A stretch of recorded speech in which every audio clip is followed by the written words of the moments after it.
Pretty much every year, and particularly early in the year, I get this question, do I think there's going to be a recession ahead this year? There's things that cause recession, there's things that don't. When the things that people fear have been widely anticipated for a long time, they tend not to cause recession because businesses and people have been able to have the time to do whatever they have to do to adjust themselves against those factors. But that usually takes them anticipating them a year or maybe a little longer. I'm not talking about weeks. I'm not talking about months. In this case, I don't really know the right answer to your question, and let me tell you why. I mean, it's a great question, but I don't know why. Let me put it into perspective and tell you how it could play this way and that way, and how that also relates to some other features. First, I want to say the following. We never get a recession unless the U.S. stock market and the global stock market have peaked from an all-time high and gone down for 3 or 4 months. Then after that, a recession may start. But it won't start any sooner than that. So some people will say, pretty commonly now, but they're wrong, we're in recession now. I will tell you, if that's the case, it is something that has never happened before. And I do not believe it's the case, and I can measure that many ways. We got a peak in the U.S. and global stock market at the end of February, and so we're not close yet to that 3-4 month time period that I was talking about. That's a minimum requirement for falling stock prices before you get to the point. It doesn't matter because people will say, oh, but take these 7 stocks out, take those 22 stocks out, take this out, take that out. It's like, no, not that. Just take the whole darn market. Take the world market. Take the S&P 500. Take both of them. You got to get both of them down that long.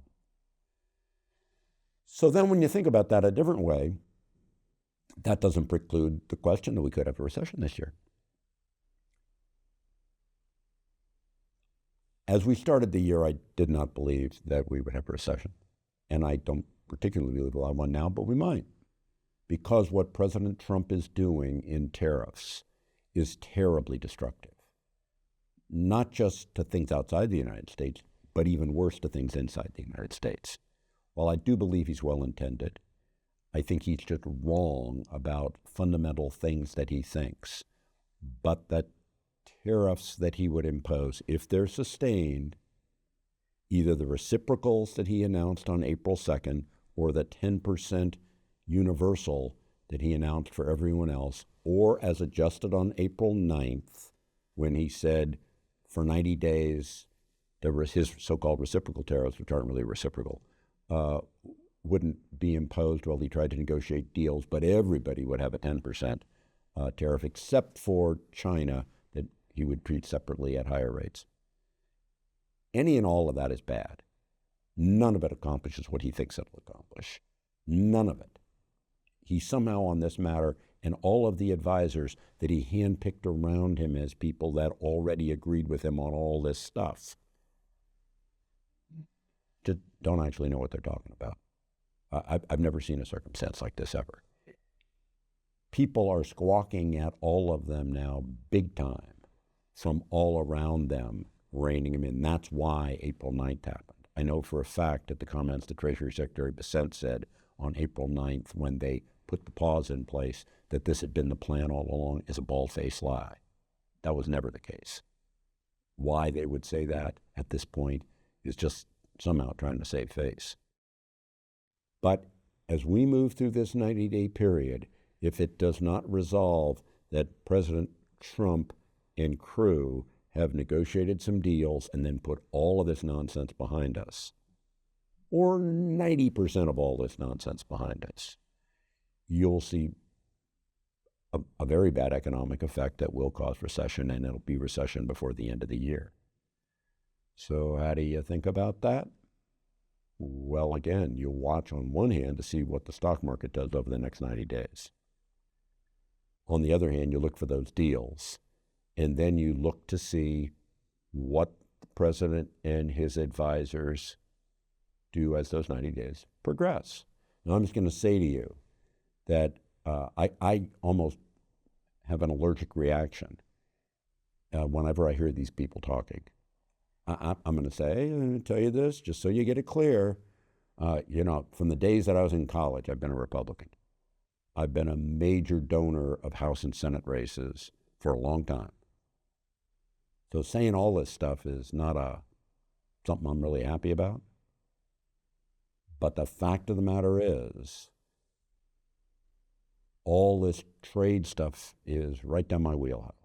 I understand exactly how it works. It's a whole nother discussion, not for this video. But if they keep doing the back and forth on and off, now we're putting in a 90-day pause. Oh, but, we're going to put in these tariffs on semiconductors. But the semiconductor tariffs aren't going to apply now. But they'll reoppose. Oh, no, 2 days later, we're going to reoppose them in 2 months. All said by different advisors, as if they don't have any coordination between them. It begins to look like some version of Amateur Hour or a variation of the Three Stooges with another 5 Stooges thrown in. And if they keep going down this path, they don't come to mostly reduce all this tariff nonsense and then move forward in a more or less straightforward path, they will turn us into recession. The back and forth part is bad because it causes businesses of all types to say, I don't know if they're going to hit me next. I better do nothing now. I better duck and cover.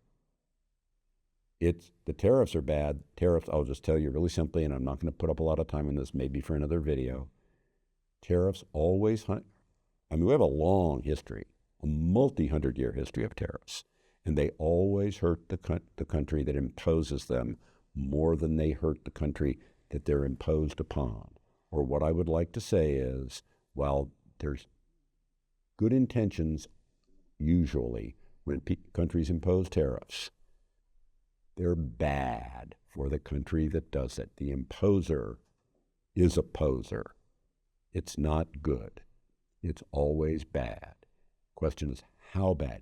Tariffs can help a given industry, but at a bigger cost to the rest of the economy. They can help multiple industries, but at an even bigger cost to the rest of the economy.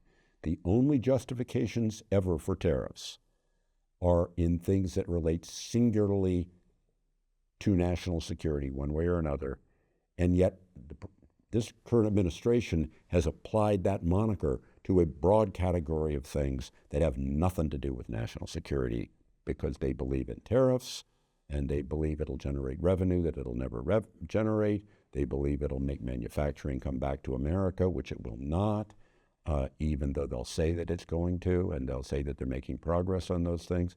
This all needs to reverse it significant or in whole, or we will have a recession. And you'll be able to look at that over the next 90 days and see if they make progress on what they're doing with trade deals or not, and then what they do with these tariffs afterwards. And that's my spew. If they do these well, the stock market will perform well.